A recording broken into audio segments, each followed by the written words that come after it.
ಚಿತ್ರದುರ್ಗದ ರೇಣುಕಾಸ್ವಾಮಿ ಕೊಲೆ ಪ್ರಕರಣಕ್ಕೆ ಸಂಬಂಧಪಟ್ಟಂತೆ ನಟ ದರ್ಶನ್ ಮತ್ತು ಗ್ಯಾಂಗ್ನ ಭವಿಷ್ಯ ಇವತ್ತು ಸುಪ್ರೀಂ ಅಂಗಳದಲ್ಲಿ ನಿರ್ಧಾರ ಆಗ್ತಾ ಇದೆ.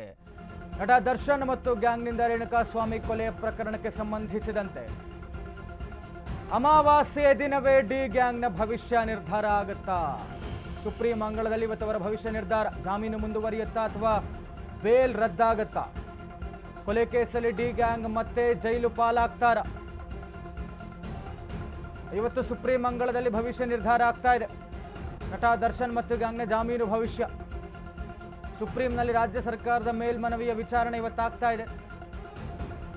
ದರ್ಶನ್ ಅಂಡ್ ಗ್ಯಾಂಗ್ನಿಂದ ರೇಣುಕಾಸ್ವಾಮಿ ಕೊಲೆ ಪ್ರಕರಣ. ಈ ಒಂದು ಪ್ರಕರಣದಲ್ಲಿ ಹೈಕೋರ್ಟ್ ಇವರುಗಳಿಗೆ ಜಾಮೀನು ನೀಡಿತ್ತು. ಇವತ್ತು ಸುಪ್ರೀಂ ಅಂಗಳದಲ್ಲಿ ಇವತ್ತು ಭವಿಷ್ಯ ನಿರ್ಧಾರ ಆಗ್ತಾ ಇದೆ. ಅಮಾವಾಸ್ಯೆ ದಿನ ಡಿ ಗ್ಯಾಂಗ್ನ ಭವಿಷ್ಯ ನಿರ್ಧಾರ ಆಗುತ್ತಾ ಅಂತ. ಕೊಲೆ ಪ್ರಕರಣಕ್ಕೆ ಸಂಬಂಧಪಟ್ಟಂತೆ ನಟ ದರ್ಶನ್ಗೆ ಕಳೆದ ವರ್ಷ 2024ರ ಡಿಸೆಂಬರ್ ಅಂತ್ಯದಲ್ಲಿ ಬೇಲ್ ಸಿಕ್ಕಿತ್ತು. ಅನಾರೋಗ್ಯದ ಸಮಸ್ಯೆಯಿಂದ ಬೇಲ್ ಕೊಟ್ಟಿದ್ರು. ಅದಾದ ನಂತರದಲ್ಲಿ ರೆಗ್ಯುಲರ್ ಬೇಲ್ ಸಿಕ್ತು. ಇದರಲ್ಲಿ ಪ್ರಮುಖ 7 ಆರೋಪಿಗಳು. ಹೈಕೋರ್ಟ್, ರಾಜ್ಯದ ಉಚ್ಚ ನ್ಯಾಯಾಲಯ ಇವರುಗಳಿಗೆ ಬೇಲನ್ನು ಕೊಟ್ಟಿತ್ತು. ಇದನ್ನು ಪ್ರಶ್ನಿಸಿ ರಾಜ್ಯ ಸರ್ಕಾರ ಸುಪ್ರೀಂ ಅಂಗಳಕ್ಕೆ ಮೇಲ್ಮನವಿಯನ್ನು ಹಾಕಿತ್ತು. ಈಗಾಗಲೇ 3 ಬಾರಿ ಒಂದು ಮೇಲ್ಮನವಿಯ ವಿಚಾರಣೆ ಮುಂದೂಡಿಕೆ ಆಗಿದೆ. ನಟ ದರ್ಶನ್ ಬೇರೆ ಸಿನಿಮಾ ಶೂಟಿಂಗ್ನಲ್ಲಿ ವಿದೇಶದಲ್ಲಿದ್ದಾರೆ.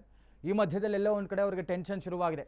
ಇವತ್ತು ಸುಪ್ರೀಂ ಕೋರ್ಟ್ನಲ್ಲಿ ಅವರು ವಕೀಲರನ್ನು ಕೂಡ ಬೇರೆ ಬದಲಾಯಿಸಿದ್ದಾರೆ ಅವರ ಪರವಾದಂಥ ವಾದ ಮಂಡನೆಗೆ. ಇವತ್ತು ಸುಪ್ರೀಂ ಕೋರ್ಟ್ನಲ್ಲಿ ಅವರ ಭವಿಷ್ಯ ನಿರ್ಧಾರ ಆಗುತ್ತೆ. ಅಮಾವಾಸ್ಯೆ ದಿನ ಏನಾದರೂ ನಟ ದರ್ಶನ್ ಅವರಿಗೆ ಶುಭ ಸುದ್ದಿ ಸಿಗುತ್ತಾ ಅಥವಾ ಕಹಿ ಸುದ್ದಿ ಸಿಗುತ್ತಾ?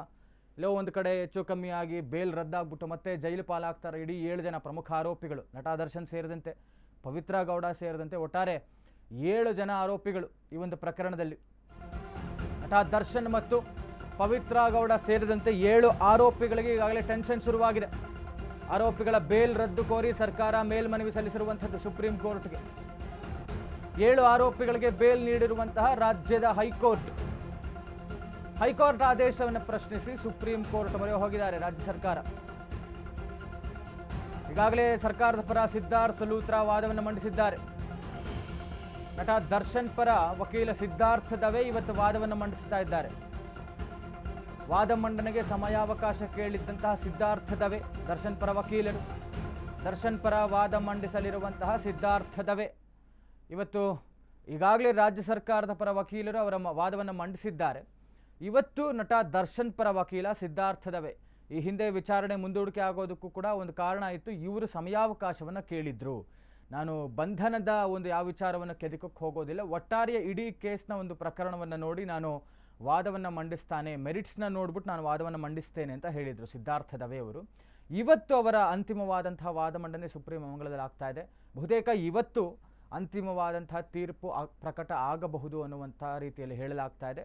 ಬಹುತೇಕ ಇವತ್ತು ಅಂತಿಮವಾದಂತಹ ವಾದವನ್ನು ಮಂಡಿಸಿ ನಟ ದರ್ಶನ್ ಮತ್ತು ಗ್ಯಾಂಗ್ನ ಜಾಮೀನು ಭವಿಷ್ಯ ಇವತ್ತು ಸುಪ್ರೀಂ ಅಂಗಳದಲ್ಲಿ ನಿರ್ಧಾರ ಆಗ್ತಾ ಇದೆ.